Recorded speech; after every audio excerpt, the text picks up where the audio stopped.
ہے۔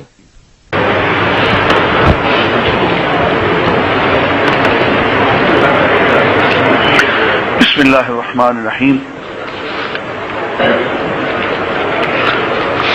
کیا چہرے کے بال اکھاڑنا یعنی پلکیں وغیرہ بنانا جائز ہے؟ دیکھیے، چہرے کے بال اور چیز ہے، پلکیں اور چیز۔ خواتین کے لیے چہرے کے بال ایک بدصورتی بن جاتی ہے، وہ اکھاڑے جا سکتے ہیں۔ پلکیں بنانے ایک الگ چیز ہے، ان کو گوندھوانا یا نئے بال لگوانا وہ جائز نہیں ہے۔ بادشاہی مسجد میں جو تبرکات ہیں ان کی کیا حقیقت ہے؟ یہی کہ وہ تبرکات ہیں۔ اب ان کی تاریخی حقیقت کیا ہے وہ اللہ جانے، لیکن اگر میں نے خود ان کی زیارت کی ہے، حضور کا منہ مبارک ہے، حضور کا عمامہ ہے، اگر وہ واقعتاً حضور کے ہی ہیں تو میں سمجھتا ہوں ان کو عقیدت کی نظر سے ان کی زیارت کرنی چاہیے۔ اب یہ اللہ جانے کہ واقعی وہ حضور کے ہیں بھی یا نہیں، ابھی ہمارے علم میں نہیں ہے، یہ میرے علم میں نہیں ہے، کم از کم میں ان کی تاریخ سے واقف نہیں ہوں۔ I have started preaching through internet. Kindly pray for me. May Allah be with you. I pray for you. پچھلے دنوں آپ نے ایک درس میں غیر مسلم ممالک میں جانا شریعت کی روح سے ناپسند فرمایا تھا۔ میں نے اس کا ذکر اپنے چند دوستوں سے کیا تھا، وہ میرے ہمراہ آئے ہیں اور اس کی وضاحت چاہتے ہیں، کیونکہ ایک بہت بڑی تعداد یہاں سے جا چکی ہے یا جانے کی کوششوں میں لگی ہوئی ہے، جس کی وجہ یہاں کی خراب معاشی صورتحال وغیرہ ہے۔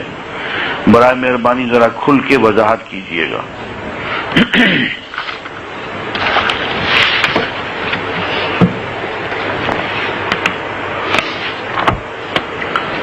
میں اصل میں قرآن مجید کا وہ حصہ پڑھ کے سنانا چاہتا ہوں جس میں اس کی ممانعت ہے، اور میں یہ چاہتا ہوں کہ وہ بات آپ ذرا غور سے توجہ سے سن لیں۔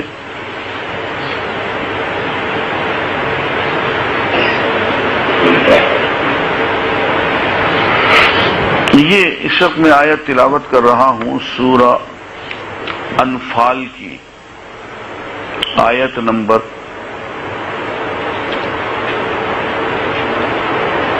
72،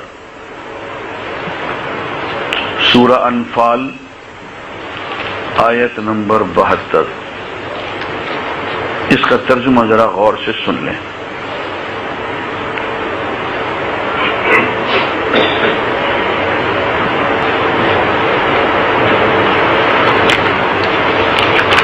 ان الذین آمنوا، وہ لوگ جو ایمان لے آئے، وہاجروا، اور ہجرت کی، وجاہدوا باموالہم وانفسہم، اور اپنے مال اور جان کے ذریعے انہوں نے جہاد کیا، فی سبیل اللہ، اللہ کے راستے میں۔ والذین آووا ونصروا، اور وہ لوگ جنہوں نے کہ آپس میں ایک دوسرے کی مدد کی، ایک دوسرے کو پناہ دی۔ اولئک بعضهم اولیاء بعض، یہی لوگ آپس میں ایک دوسرے کے ولی ہیں،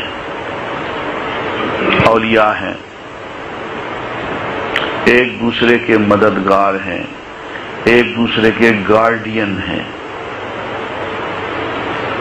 والذین آمنوا، وہ لوگ جو ایمان لے آئے، ولم یہاجروا، اور انہوں نے ہجرت نہیں کی، ما لکم من ولایتہم من شیء، تمہارے ذمے ان کی کسی قسم کی مددگاری نہیں ہے، تمہارے ذمے ان کی کوئی گارڈین شپ، ولایت نہیں ہے۔ ولایت ایک دین کی اصلاح ہے۔ اس اصطلاح کا مطلب یہ ہوتا ہے کہ ہم جب کسی کے گارڈین ہوتے ہیں تو اس کی جان، مال، اس کے نان نفقہ، اس کی ضروریات سب ہمارے ذمہ پڑ جاتی ہیں۔ اسلامک اسٹیٹ جو ہے وہ اس میں سب سے بڑی گارڈین ہوتی ہے۔ اس کو ولی الامر کہتے ہیں. وہ مسلمانوں کی جان، مال، آبرو، ان کے نان نفقہ، ان کی ہر چیز کی حفاظت کرتی ہے. اس حفاظت کو ولایت کہا جاتا ہے. جیسے ایک بیٹی کا باپ اس کا ولی ہوتا ہے، ولی الامر، یا ایک بیوی کا خامد اس کا ولی الامر ہوتا ہے. ایسے ہی پوری اسٹیٹ جو ہے، اسلامک اسٹیٹ، اس کی رعایا کا ولی الامر ہوتا ہے اس کا امیر، اس کی حکومت. فرماتے ہیں والذین آمنوا، جو لوگ ایمان لے آئے، ولم یہاجروا، اور انہوں نے ہجرت نہیں کی، کافر ملک میں رہے، کافر ملک سے نکل کے مسلمان ملک میں نہیں آئے. ما لکم من ولایتہم من شیء، تو اے نبی آپ کی ان پہ کوئی ولایت نہیں ہے، آپ ان کے گارڈین نہیں ہیں، آپ کے ذمے ان کی کسی قسم کی حفاظت اور مدد نہیں ہے. حتی یہاجروا، جب تک کہ وہ ہجرت نہ کر لیں.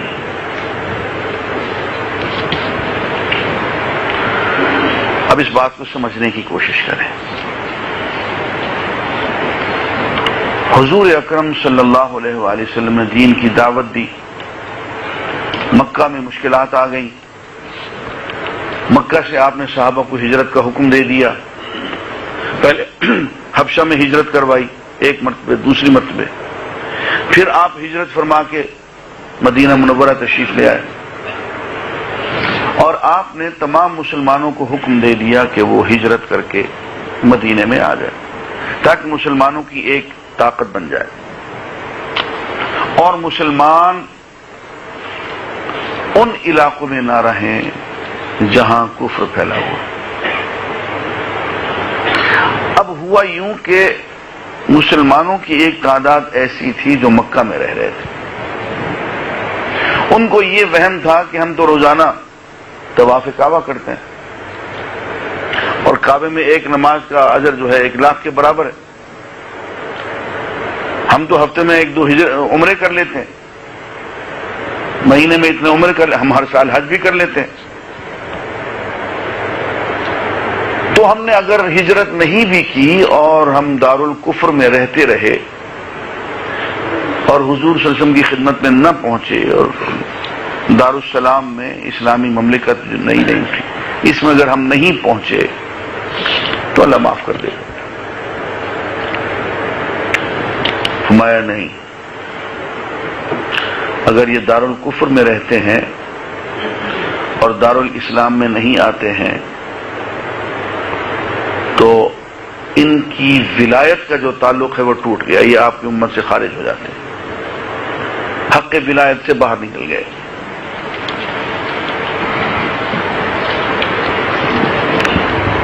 اب آپ اندازہ کر لیں اگر مکہ رہنے کی اجازت نہیں ہے انہیں مدینہ چھوڑ کے، تو لندن رہنے کی اجازت کیسے ہو گئی، واشنگٹن میں رہنے کی اجازت کیسے ہو گئی. مکہ چونکہ کفر کی جگہ تھا، فرمایا کہ جب تک کہ مکہ چھوڑو گے نہیں اور مدینہ ہجرت کر کے نہیں آؤ گے تم حضور کی ولایت میں داخل نہیں ہو سکتے.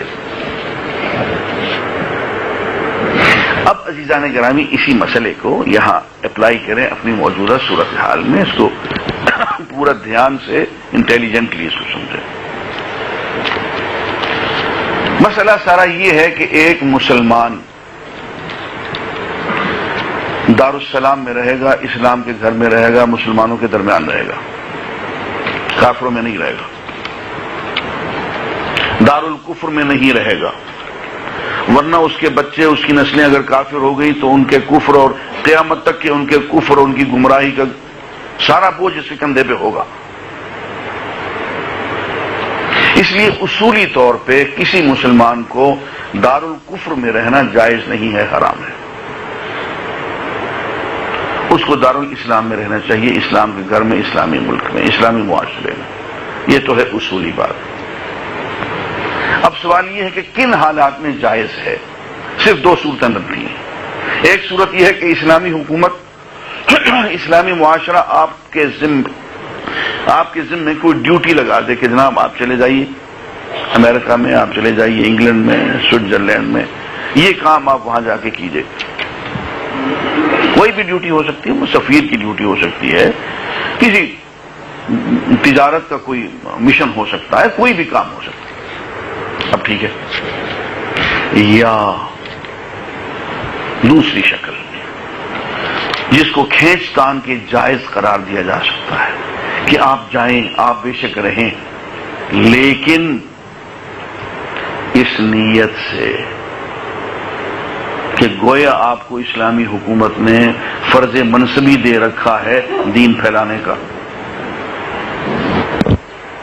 آپ ایک مبلغ کی حیثیت سے, دین پھیلانے والے کی حیثیت سے آپ جائیں. ٹھیک ہے, آپ انجینئر ہیں, کام آپ انجینئرنگ کا کریں گے, آپ ڈاکٹر ہیں, آپ ڈاکٹری کا کام کریں گے, آپ مزدور ہیں, آپ مزدوری کریں گے, لیکن یہاں سے جانے سے پہلے آپ علمی طور پہ اتنے تیار ہو کے رہ جائیں گے, آپ قرآن و سنت کا مطالعہ اتنا کر کے جائیں گے کہ وہاں جاتے ہی ہفتے کے اندر آپ کا ایمان بھرشٹ نہ ہو جائے.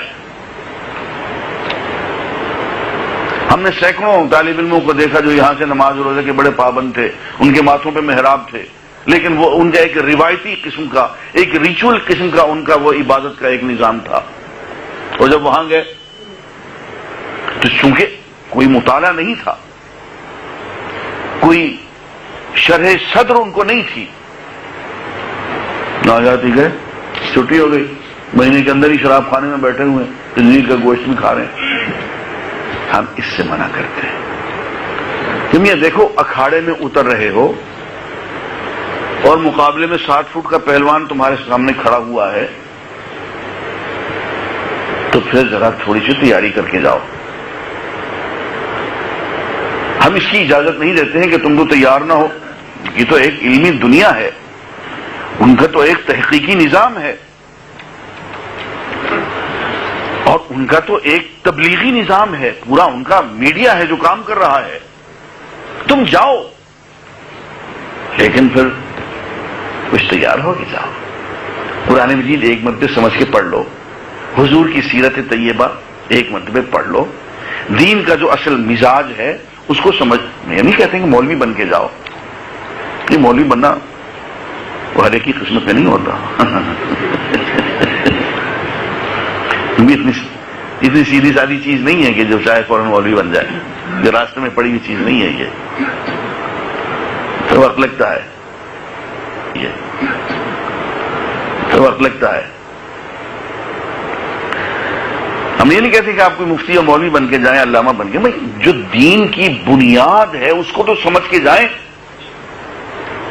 اور پھر اس انداز میں جائیں کہ آپ بچوں سمیت جا رہے ہیں تو کم از کم اپنے بچوں کو تو تبلیغ کرتے رہیں, اور وہاں جو آپ کے بھائی بند پہلے پہنچے ہوئے ہیں ان تک تو آپ تبلیغ کریں.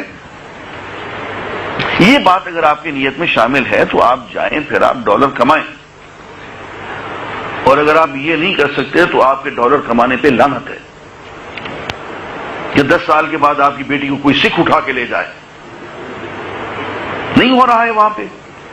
کتنے لوگ ہیں جن کی بیٹیوں کے رشتے جو ہیں وہاں پہ یہودیوں سے اور عیسائیوں سے ہو رہے ہیں, سکھوں سے اور ہندوؤں سے ہو رہے ہیں. اگر اس بے غیرتی کو آپ جائز سمجھتے ہیں تو میں مزید اس موضوع پہ گفتگو نہیں کرتا.